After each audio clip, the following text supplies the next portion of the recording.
여러분 반갑습니다. 지선우입니다. 테슬라가 8월 수입차 판매 1위를 달성하였습니다. 모델 Y와 모델 Y 목레인지 모델 3다 이 상위권을 모두 차지하면서 수입 전기차 시장 점유율 70%라는 압도적인 성과를 내놓았는데, 이는 단순한 일시적인 인기가 아니라 꾸준히 달릴 수 있는 브랜드와 제품력이 입증되었다라고 볼 수 있습니다. 전통적인 수입자 강자인 BMW와 벤츠, 아우디를 제끼고 테슬라가 1위가 된 것, 소비자가 이제 단순히 내연기관의 명품이 아니라 전기차의 명품을 선택하고 있다고 볼 수 있습니다. 이러한 브랜드의 신뢰도는 곧 주가 프리미엄으로 연결되는데, 현재 테슬라는 자동차 기업을 넘어 혁신의 아이콘으로 자리 잡고 있다고 볼 수가 있죠. 또한 현재 유럽 전기차 시장이 살아나고 있습니다. 가성비라고 불리우는 보급형 모델들의 인기가 높아지고 있으며, 올해 유럽 전기차 판매량은 전년 대비 25% 증가 119만 대입니다. 단기 기준으로 유럽 전기차 판매량이 100대를 돌파한 것은 이번이 처음인데요. 하지만 테슬라의 유럽 판매량은 급감하였습니다. 노르웨이를 제외한 독일과 같은 주요 시장에서의 점유율이 계속 하향 곡선을 그리고 있으며, 지난달 테슬라의 독일 신규 차량 대수가 39% 감소하였고, 올해 하반기 누적 기준으로는 56% 가까이 급감하였다라는 통계가 나와주었는데, 그와 반대로 BYD와 같은 중국 전기차 브랜드들은 유럽 판매를 200%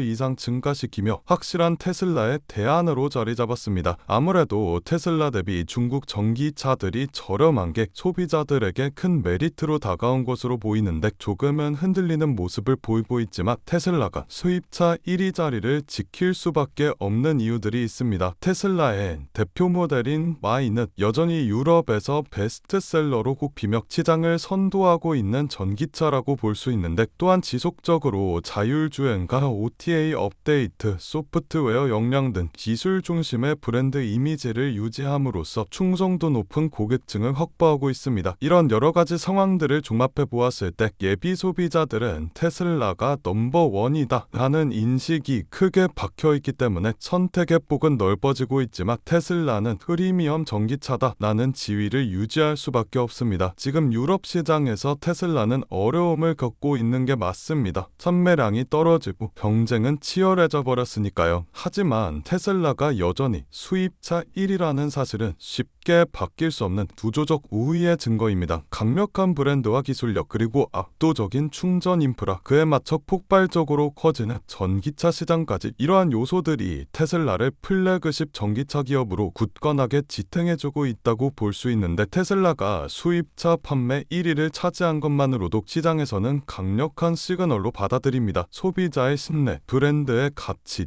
그리고 자율주행, FSD와 같은 미래 성장 동력까지, 이 모든 걸 고려해 보았을 때 테슬라는 단기적 이슈에 흔들리는 경향은 있어도 결국엔 더 큰 성장을 향해 달릴 수밖에 없는 기업이다라고 볼 수 있는데요. 여기서 주목해야 될 건 이겁니다. 테슬라는 더 이상 단순한 전기차 회사가 아니라는 것인데, 많은 분들이 테슬라가 에너지 사업에도 손을 뻗고 있다라는 사실을 모르고 계십니다. 우리가 오늘 주목할 부분은 에너지 저장 시스템과 소프트웨어 기반 전력 관리입니다. 뜬금없이 무슨 자동차 얘기하다가 에너지 얘기가 나오냐 하고 나오시는 분들도 계실 겁니다. 그렇다면 간단하게 이 시장이 중요한 이유에 대해 짚고 넘어가도록 할 건데, 2050년 탄소 중립, 이 말을 들어보신 적 있으실 겁니다. 이 선언 때문에 전기차 시장이 커져가고 있기도 한데, 2050년까지 인간의 경제활동으로 발생하는 온실가스 배출량을 더 이상 늘리지 않도록 순 배출량을 0으로 만들자라는 전 지구적인 목표입니다. 쉽게 말하면 지구를 망쳐버리는 지구온난화를 멈추자라는 전 세계의 약속이죠. 자, 이러한 목표를 달성하기 위해서는 태양광, 풍력과 같은 재생에너지가 폭발적으로 늘어나야 합니다. 하지만 이 에너지들은 해가 지거나 바람이 멈추면 공급이 끊긴다라는 치명적인 단점이 존재하며, 유지보수가 어렵고 비용이 꽤나 많이 들어 고철덩어리가 되는 경우도 많은데요. 여기서 테슬라의 메가팩이라는 에너지 저장 장치가 등장하게 됩니다. 대규모 전력망용 배터리인데, 말 그대로 전기를 저장해 두었다가 밤이나 저녁 수요가 몰릴 때 전기를 공급할 수 있게 도와주는 역할을 합니다. 제가 방금 지구온난화 약속 때문에 전기차 시장이 커져가고 있다라고 말씀드렸죠. 테슬라는 전기차를 만들고 전기차에 들어가는 배터리도 같이 제작하는 수직 통합 기업입니다. 테슬라는 기존에 만들고 있었던 전기차 배터리를 만들면서 동시에 에너지 에너지 저장 장치도 만들고 원가 경쟁력과 확장성에서 다른 기업들보다 우위를 차지할 수가 있게 됐습니다. 또한 현재 미국과 유럽 모두 재생에너지 전환을 국가과제로 추진하고 있어 보조금과 세제 혜택이 따라붙으니 시장 성장 속도는 가속화될 수밖에 없는데 테슬라는 이러한 전력망을 AI로 관리합니다. 언제 저장하고 언제 공급할지 최적화해서 조율하고 있다라는 건데, 시장이 커지고 테슬라의 에너지 사업도 몸집을 불려나가게 된다면 단순히 배터리를 사고 파는 회사가 아니라 전 세계 에너지 흐름을 조율하는 회사로 성장하게 될 가능성이 높다는 거죠. 전기차는 그저 시작이었고 에너지 저장 장치와 배터리는 새로운 미래 산업의 기반이며 테슬라를 완전히 다른 차원의 기업으로 끌어올리고 있습니다. 앞으로 전 세계는 재생에너지 중심으로 움직일 수밖에 없고 그 과정에서 필수적인 것이 바로 에너지 저장과 관리 기술이죠. 그리고 이 분야에서 테슬라는 이미 독보적인 선두주자로 자리 잡고 있습니다. 테슬라는 더 이상 자동차 회사라는 틀에 갇혀 있는 게 아니라 에너지 기업, AI 기업으로 동시에 성장하고 있죠. 그래서 단기적인 주가 변동에 흔들린다고 해도 미래 먹거리 산업을 선점하였기 때문에 장기적으로 테슬라는 결국 상승할 수밖에 없을 것으로 보입니다. 왜냐면 이 회사가 팔고 있는 건 자동차가 아니라 미래 그 자체라고 볼 수 있기 때문이죠. 오늘 제가 준비한 영상은 여기까지입니다. 오늘 영상도 여러분들께 도움이 되셨나요? 도움이 되셨다면 구독과 좋아요 버튼 한 번씩만 눌러주시고 저는 다음 영상에서 더 알찬 내용으로 인사드리도록 하겠습니다. 감사합니다.